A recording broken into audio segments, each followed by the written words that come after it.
Cutting wood. The foundation of a home is paramount, but the framework that rises upon it gives the structure its soul and strength.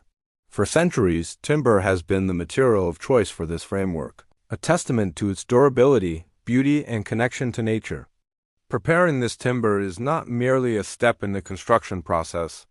It is a craft, a series of deliberate actions that ensure the wood will stand strong for generations. This preparation begins long before the first nail is driven, starting with the careful selection and treatment of each piece of lumber that will form the skeleton of a future home. It is a process that marries traditional knowledge with modern techniques, transforming raw logs into precisely dimensioned, stable, and resilient building components. Each cut, each treatment, and each measurement is a crucial part of a larger narrative, the story of building a house that is not just a shelter, but a lasting legacy. The air fills with the scent of fresh-cut pine and cedar, a signal that the real work of creation is about to commence. The initial stage of timber preparation involves a meticulous process of selection and initial sizing. Not all wood is created equal, and the first task is to choose logs that possess the right characteristics for structural use. We look for straight grains, minimal knots, and no signs of decay or insect infestation. Hardwoods like oak or teak are often reserved for finishing details, while softwoods such as pine, fir, and spruce are prized for their excellent strength-to-weight ratio, making them ideal for framing. Once selected, the raw logs are transported to the milling site. Here, the powerful roar of the sawmill comes to life. The massive circular or bandsaw blade spins with formidable speed, ready to slice through the dense heartwood. The log is secured onto a carriage, which guides it steadily into the blade. The first cuts are known as slabbing cuts, removing the rounded outer layers to create a square or rectangular cant. This is a critical step, as it establishes the primary dimensions from which all other boards and beams will be derived.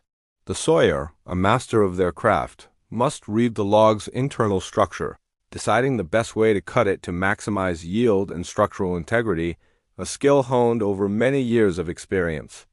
With the cants ready, the next phase is resawing and seasoning. The large cants are moved to a smaller, more precise saw to be cut into the specific dimensions required for the house frame. 2x4s, 2x6s, large beams for headers, and posts for support columns.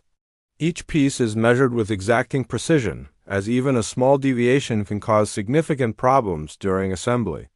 The blade winds as it passes through the wood, sending sawdust flying in a golden arc.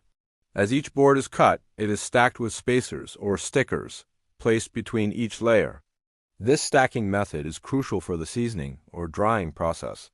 Green, freshly cut wood contains a high percentage of moisture, which can cause it to warp, twist, or shrink as it dries. By allowing air to circulate freely around every surface of the timber, we can control the drying process. Air drying is a slow, traditional method that can take several months, but it results in incredibly stable wood. For faster turnarounds, the stickered stacks of lumber can be placed inside a kiln, where temperature and humidity are carefully controlled to accelerate drying in a matter of weeks, not months. Proper seasoning is non-negotiable. It is the key to preventing future structural issues and ensuring the frame remains true and straight. The final stage of preparation involves treating and finishing the timber to protect it from the elements and pests. Once the wood has reached its optimal moisture content, typically around 15 to 19%, for framing lumber, it is ready for its protective treatments. A primary concern in many regions is termites and other wood-boring insects. To counter this threat, the timber is often pressure treated. The wood is placed in a large, sealed tank, and a preservative solution, usually containing copper compounds, is forced deep into the wood fibers under high pressure. This process leaves the wood with a characteristic greenish tint and renders it highly resistant to both insects and fungal decay. For pieces that will be exposed to weather, such as exterior beams or porch posts, an additional layer of protection is often applied. A water-repellent sealer or stain is brushed or sprayed onto the surface, preventing moisture from penetrating the wood and causing it to swell or rot over time.